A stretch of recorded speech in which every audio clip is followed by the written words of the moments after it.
I'm sure you keep getting pesky calls from telemarketers. Sir, आपके लिए free credit card है, or you have a pre-approved personal loan. Now all these banks have access to your data. As I said earlier, Visa, Mastercard, etc. do share your data. So this is a part of their data strategy of understanding the customer and acquiring the customer. What has, however, happened is probably these banks have decided to outsource their telecalling operations to multiple vendors. So a vendor A calls you, you refuse, but the vendor B doesn't know. So the vendor B probably again calls you, and no record of this is kept. So it's imagine in real life, if you were to propose a girl and she says no, unfortunately, then you don't go and ask her again tomorrow or the next week, right? So you need to keep a track of the replies from the customer. So if I was a chief data officer in any of these banks, I would ensure that probably all these vendors have to share data amongst themselves. So a call center executive, let's say Ritik, calls a customer and the customer says, "Oh, I am busy dancing," then Ritik can probably call him tomorrow. But if the customer says, "No, I don't want a credit card," then there is no point in calling the customer at least for a month. If the customer is in fact abusive, then it clearly says that the customer is never going to buy a credit card. So you should spend your marketing dollars wisely using the right data strategy. Now, data strategy is not just applicable to when you are fishing for customers, but in actual fishing as well. Like, gone are the days when you could go out in small boats and there were plenty of fish in the waters. Now, it's all about technology and digitalization. So, in this case, all these boats are equipped with weather data, which other boats are there, how many fish are there in the sea. They have sonar systems that can detect the fish and they release the nets at the right time so that maximum fish can be caught. Now imagine Netflix. I'm sure many of you have had a stage in your life when you were just addicted to Netflix. Essentially, you just got 15 minutes between episodes to decide what you want to do with your life.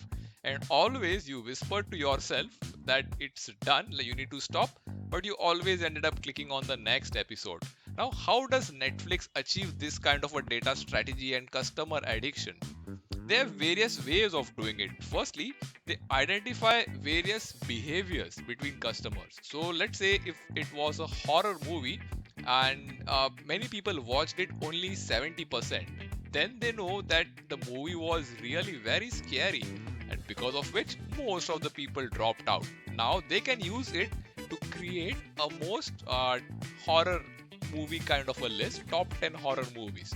Another thing is they can create thumbnails. So essentially in these 10-15 minutes that you take to decide, they try to show you the best thumbnails as possible so that they can entice you into watching the movies. And now the thumbnails could even be personalized at some stage. The other things that they do is they use details about what locations etc are preferred and they create their new episodes in those kind of locations. Then another thing is they have various transmission optimization. So for example, if a movie is mostly watched at night, let's say it's a horror movie, then they will try to cache it in their content distribution networks at the night so that the latency etc isn't much impacted. So you could try to see if any of these things you could probably cross pollinate these ideas in your organizations. Now, data strategy of Amazon is also kind of similar. They believe in customer 360 view where they use collaborative filtering to identify if a person liked a particular dish, you also like that particular dish, then you go, and if that person bought Coke for instance, then you will buy Coke. So it is based on the choices and finding similarities between people. So just trust me, Amazon knows much more about you than even your parents or your spouses. So based on those decisions and the past history, they are able to suggest the best things. So it's an intense war between Amazon and Netflix in this space. So even though Netflix has all these capabilities, it still needs to fight the battle for operating profit margins, because whenever Amazon operates in a space, it doesn't allow anybody to create a blue ocean strategy.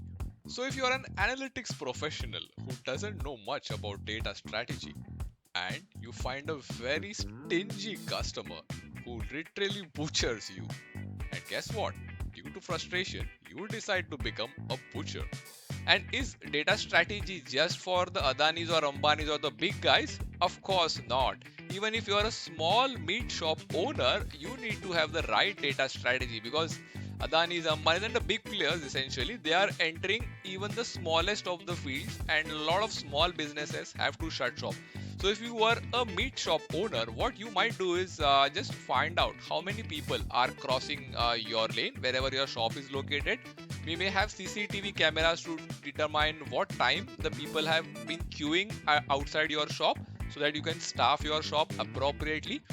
What time should you close your shop so that you don't miss out on people who come to your shop after you have closed? So if you are a butcher who uses data strategy, you will always be the one who quote unquote meets your customers' need.